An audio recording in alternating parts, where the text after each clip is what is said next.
ভাই, আমাকে 2টা রুটি আর একটু ভাজি দেন। আমার মা অনেক অসুস্থ। আমার মায়ে ওই সামনে মেডিকেলে ভর্তি। আচ্ছা ছোট ভাই, তুমি এখানে দাঁড়াও, আমি তোমার রুটি দিতে আসি। ভাই, আমার কাছে কিন্তু রুটি আর ভাজি কেনার টাকা নাই। বুঝছি, এই পিচ্ছি সকাল সকাল আমার হোটেলে দান্দা করতে হয়েছে। অঙ্কনে মনে হয় না বুঝা এই পিচ্ছির ফাঁদে ফাও দিবি। সমস্যা নাই ভাইয়া, আমি পরে এসে টাকাটা দিয়ে যাব। ওই ভিখারি, ওই জান তাকে যা। তোর মতো এমন ভিখারি আমার দোকানে দিনে 1000টা আসে। আয় হায়, মহাজন দেখি ছেলেটাকে তাড়াই দিতে আসে। যাই হোক, আমি ডাক দেই। এই ছোট ভাই, এদিকে আসো। জি ভাই, কিছু বলবেন? ভাইয়া, তুমি সবজি আর রুটি না নিয়ে চলে যাইতেছ? তোমার মা না অনেক অসুস্থ।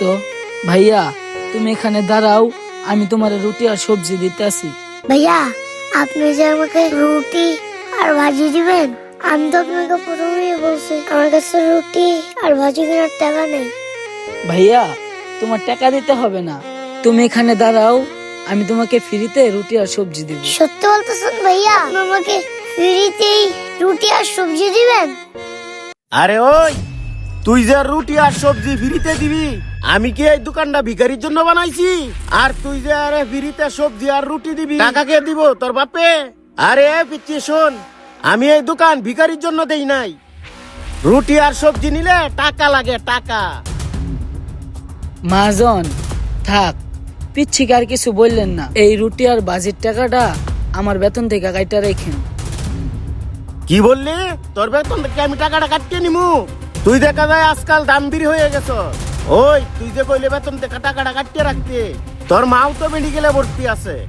এই কথাটা কি তোর মাথায় নাই? তুই যে কয়টা টিয়া বেতন পাস, এই কয়টা তুই দান করিয়া দেস, তাহলে তোর মা চিকিৎসা করবে কেমনে? মহাজন, আমার মায়ের চিকিৎসার চিন্তা আপনার করতে হবে না। আমার মায়ের জন্য ওই উপরালায় আছে। কালি যে উপরওয়ালা করস, টাকা না থাকলে উপরওয়ালা তোর মা চিকিৎসা করিয়া দিব। মহাজন, আপনি 2টা হাত জোর করে কই, আপনি এরকম ব্যবহার করেন না। পিচ্ছিটাকে দিয়া দেন না 2টা রুটি আর ডাল ভাজি। মহাজন, আমার মনে হয় ওর মায়ে খিদায় অনেক কষ্ট করতেছে। দরদ করে উঠলাই পড়তাছে। তবে মনে রাখিস, এই রুটি সবজির টাকা তোর বেতনের থেকে কাটিয়ে রাখবো। আচ্ছা মহাজন, ঠিক আছে, আপনি আমার বেতন থেকে কাইটা রাখেন। এই নাও তোমার রুটি আর ভাজি।